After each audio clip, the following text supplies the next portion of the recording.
Já reparou como as HQs mensais ficam feias na estante? Resolva agora esse problema e ainda proteja, valorize e organize sua coleção com os boxes exclusivos da Case in Case. Olá pessoas! Tirando o atraso de algumas publicações que não comentamos aqui no canal, é chegada a hora de fazer análise de Detective Comics do Renascimento. A revista que começou lá no já saudoso ano de 2017, em abril, e terminou em setembro do ano passado. Mas, incrivelmente, ainda temos a publicação dela, que, depois do número 30, passou para o formato de encadernado. Essa belezinha aqui. E eu já vou deixar bem claro para quem tem interesse em ler esse calhamaço aqui encadernado, que isso aqui não tem nenhuma ligação com o que vamos comentar aqui hoje, tá? Você pode ler isso aqui tranquilamente, sem se preocupar com cronologia, peso de atitudes, coisas do tipo. Mas vale a pena você ir atrás dos 30 números que compõem a revista mensal da Detective Comics do Renascimento? É isso que a gente vai descobrir aqui hoje. Então, vamos lá. Primeiramente, tem que deixar claro que a revista mensal em si ela é dividida em duas fases, tá? Do número 1 até o número 25. É a Detective Comics do Renascimento. E depois tem os 6 números que vão até o 30. Que também chegaram naquele formato novo da Panini de mensal, de capa cartão e tudo mais. O foco desse vídeo é nos 25 primeiros números, porque, claramente, é a maior parte da revista e é o foco de tudo mais, né? E é ela que vai construir o futuro da Batman e coisas do tipo ao longo do tempo. Então, isso aqui esses 6 últimos números, né, que é um arco meio que à parte, eu vou comentar no final. Então, vamos lá. Qual é a proposta de Detective Comics?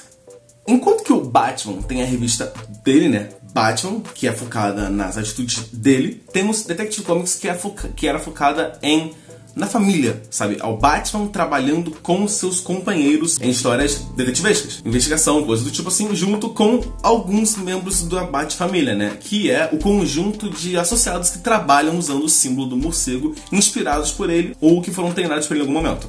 Nesse caso, a equipe de personagens que a gente vai acompanhar na história é o Batman, claramente, a Batwoman, Kate Kane, o Robin Vermelho, Tim Drake, a Spoiler, Stephanie Brown e a órfã Cassandra Cain. Essa é a equipe a princípio da história. Logo depois, outros membros vão integrar essa equipe. Dentre eles, o Azrael, o Jean-Paul Valley, e o Batwing, Luke Fox. Mas o que motivou essa união entre membros da Batfamília e coisas do tipo? Ou seja, a sinopse do primeiro arco, que é meio que um mote da história. Drones foram vistos registrando atividades de várias pessoas em Gotham City. Algumas pessoas influentes, outras famosas, outras poderosas, mas principalmente alguns membros da Bat-família. Porém, o Batman, ele meio que se garante. Então ele sabe que ele e a Batwoman, eles conseguem se virar se alguma ameaça chegar.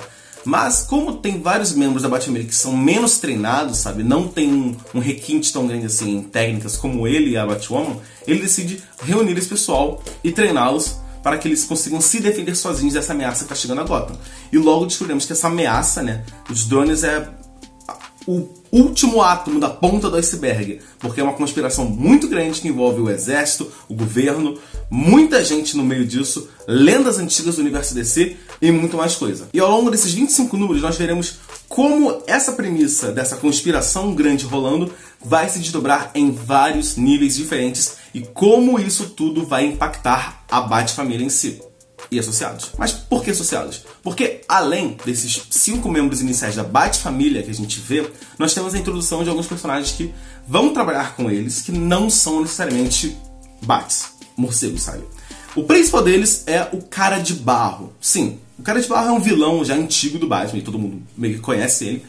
Porém, logo que a revista começa, logo no número 1, nós vemos uma faceta diferente dele. Até o momento, né, principalmente na fase de 902, nós vimos o Cara de Barro sendo aquele cara que vai mudar de forma pra roubar banco, bancar o estelionatário e coisas do tipo.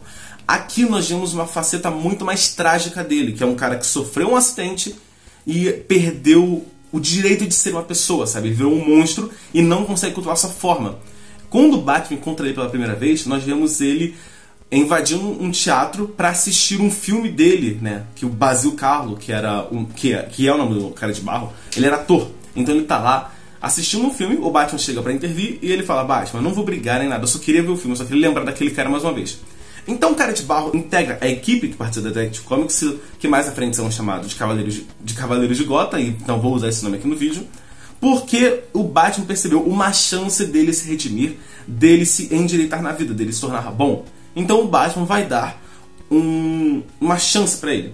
E esse negócio do Batman dar uma segunda chance a criminosos é algo que foi explorado no Renascimento em várias revistas. Tanto aqui na Detective Comics, quanto na revista Liga da Justiça da América, em que o Batman começa a trabalhar com a Nevasca. Se você quiser, depois assiste lá o vídeo de análise da Liga da Justiça da América, que tem vídeo aqui no canal da análise da revista toda. Mas voltando, além do Cara de Barro, teremos também a Doutora Outubro, que vai aparecer no arco da Noite dos Homens Monstro, e você será uma cientista que vai ajudar a estudar a condição do Cara de Barro para ajudá-lo a voltar a ser humano e controlar sua forma, né? Porque conforme o Cara de Barro fica na forma de barro, ele vai perdendo a sanidade, vai virando um bicho mais agressivo, coisa do tipo. Então ela vai desenvolver, junto com o Batman, pulseiras de controle da forma dele e métodos para que ele se controle. Outros personagens que a gente pode falar, assim, que participam da história, é o pai da Kate Kane, que é um militar de alta patente que ajudou no treinamento dela. Mas agora que eu te dei esse panorama dos personagens que participam da história e a sinopse, vamos falar um pouquinho da ficha técnica da parada, ou seja, os responsáveis por essa história. O roteiro é do James Tynion IV, ou 4, não sei como ele é chamado, né? Adorei esse então de eu conversar com ele para descobrir como ele prefere.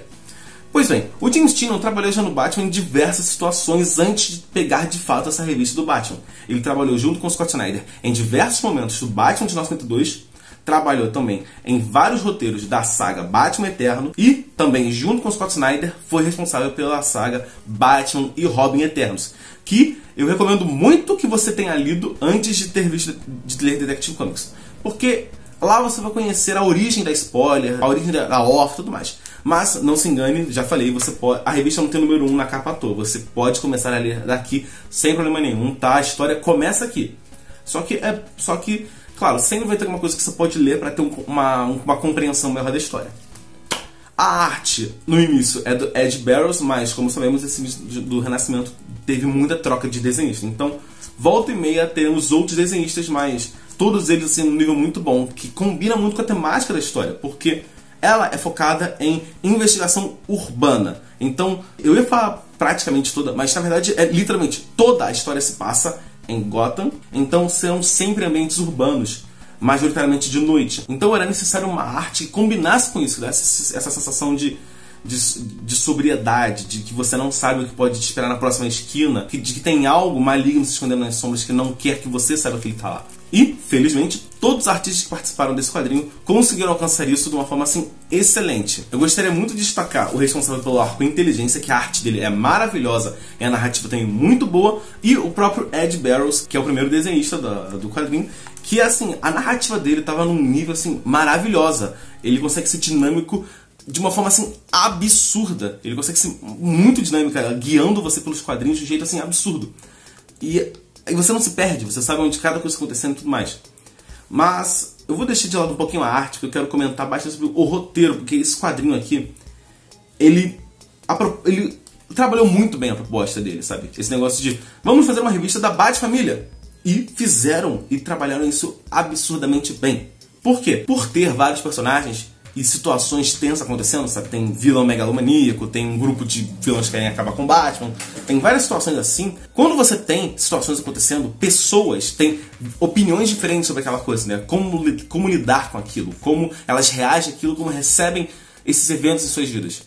E a revista passou muito bem, sabe? O Batman tem a sua forma de ver as coisas. A Batwoman também tem a sua forma, mas é completamente diferente, porque ela tem um treinamento militar. Ela foi criada numa estrutura familiar e militar de fato, sabe? Ela cresceu num quartel, coisa do tipo. Então, ela vai ver as coisas de uma forma muito diferente.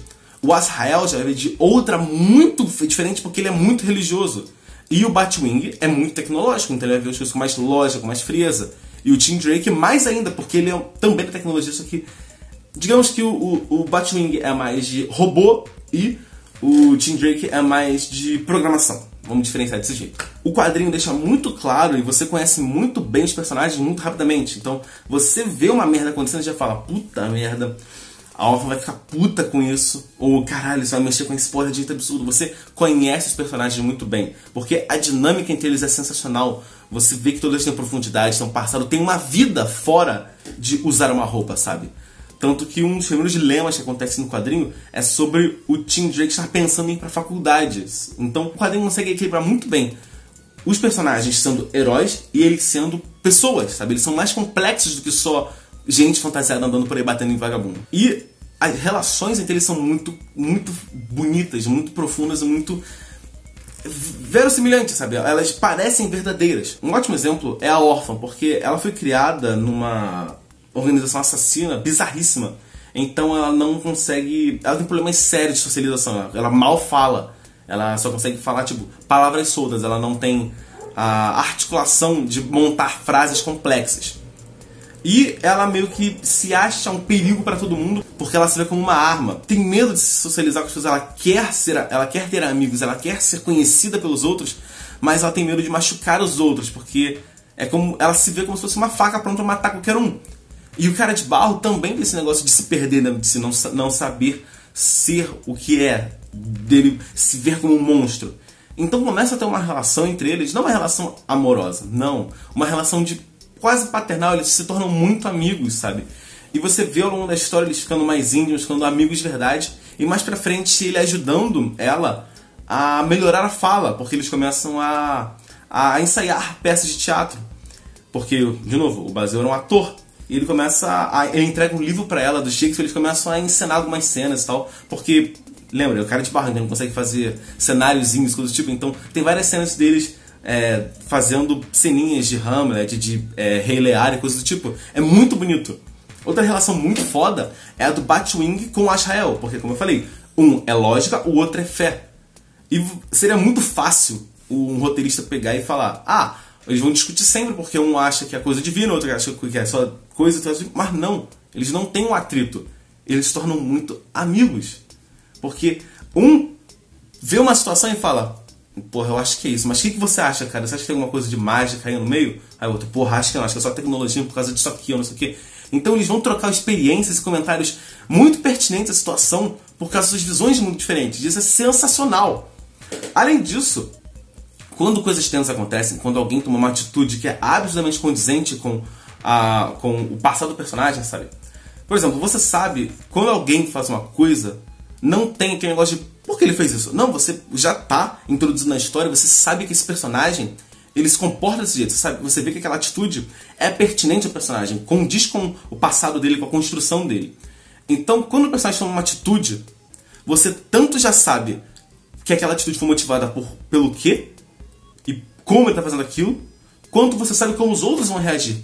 Então, nos vários momentos de tensão do quadrinho, é muito bem construído. Eu acho que essa é a melhor qualidade do quadrinho. Ele é absolutamente bem construído, bem planejado. Momentos de tensão não são só porradaria, sabe? Eu discordo que você não quer porrada. Não.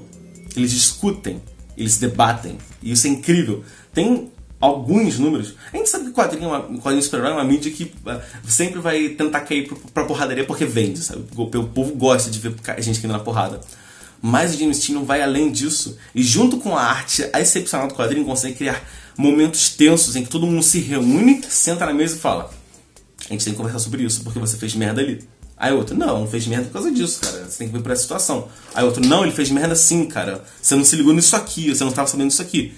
Então tem discussões, e você vai lendo, e a narrativa, tanto no roteiro quanto na arte, são tão bem feitas que você consegue sentir a tensão crescendo de uma forma assim muito palpável. Ao mesmo tempo que você vê que os argumentos todos eles são muito bem embasados pelo passado de cada um, sabe? Tem uma hora que rola uma merda muito grande e o Batman precisa reunir outros membros da Bat-Família, sabe? Então ele chama o Asa Noturno, o Capuz Vermelho, o Batgirl, o Damian e por aí vai, para discutir uma parada. E quando eles estão lá, você sabe muito bem o arquétipo, né, de cada um, ou seja, meio que o papel que cada um vai fazer ali, porque você conhece os personagens, mesmo eles não participando tão bem da revista assim. Então, o roteiro da quadrinha é tão maravilhoso que ele pega os personagens que você não conhecia e apresenta, e você conhece eles, e ele aproveita o seu conhecimento prévio de outros personagens para não ter que explicar muita coisa e fala: olha, você conhece o Asa Noturna, você sabe como ele foi criado e sabe como ele se comporta. Então não tem por que eu ficar explicando isso pra você, você conhece ele. Então veja agora como ele reagiu a isso. Uma coisa incrível também é que o quadrinho, você vê que os acontecimentos são lógicos, sabe? Apareceu um grupo de vilões, beleza, depois a gente vai entender como foi a origem deles. E lá pra frente vamos ver a consequência que eles fizeram, sabe? Se aparecem vilões que querem que o Batman pare de agir porque ele faz merda, lá na frente a gente vai ver um grupo da população que apoia isso, tá fazendo protestos. Porque lá no meio teve um cara que mexeu na internet, mexeu com coisas. Então você vê que os acontecimentos, as ameaças, os eventos também são muito lógicos e muito coerentes, porque as coisas são muito bem encaixadas e muito sequenciadas. Então as coisas rolam de uma maneira natural. O que é incrível. Quero dizer, assim, na sinceridade, que esse é um dos melhores quadrinhos que eu já li. Porque o mundo, a sociedade onde os personagens estão inseridos é condizente, é natural. E as coisas rolam em eventos que você vê sentido, que você vê lógica, não é nada muito forçado. Os personagens são muito verdadeiros, sabe? Eles não são uma folha de papel, eles são um livro inteiro. Cada personagem, além do mundo e dos personagens serem maravilhosos, a forma como a história é contada é muito boa, a arte é sensacional, sabe? E o roteirista consegue fazer um trabalho maravilhoso em aproveitar o fato de que é mensal e que as revistas não são muito grossas. Então não vai ter muita gordura, não vai ter muita coisa que você vai ler e não vai entender por que você está lendo. Tudo aqui está por um propósito. Tudo aqui conta um pouco mais de alguém, de uma situação, de um lugar, de uma coisa que vai ser usada lá pra frente por alguma coisa, sabe? E tudo vai te dar uma emoção. Não tem nenhum quadrinho, nem tem nenhuma página que você lê e fala, né? Todas elas você vai falar, puta que pariu, olha só que foda, cacete, que maneiro. Tudo vai te dar alguma emoção. É um quadrinho que, se você der a chance e entrar no clima da história, que o próprio roteiro ajuda nisso, né? Você vai entrar muito facilmente na proposta do quadrinho, no ambiente que está querendo criar. E quando você vê, você está apaixonado pelos personagens. Então, ao meu ver, pela construção que o cara fez e de tudo que foi feito nesse quadrinho, esse aqui, de todos os quadrinhos que eu li do Renascimento, e vocês que acompanham o canal sabem que eu já li muito, eu já li quase tudo do Renascimento, esse aqui é o melhor quadrinho do Renascimento. Sério, ao meu ver, cara, isso aqui é incrível. Sério, eu sei que eu já falei no canal que pra mim o melhor é a Liga da Justiça. Porém, eu já falei que ele decaiu porque a história parou no meio e, tipo, todos os pontos que iam se juntar em um lugar só não foram concluídos. A história perdeu e desperdiçou. Mas aqui a história é completa, sabe? O cara queria contar uma história, fez ela muito bem feita e concluiu ela. Então, em 25 números você tem uma história completa e muito boa. Sério, isso aqui é absurdamente muito bem feito. Está muito acima da média dos quadrinhos de super-herói tradicionais.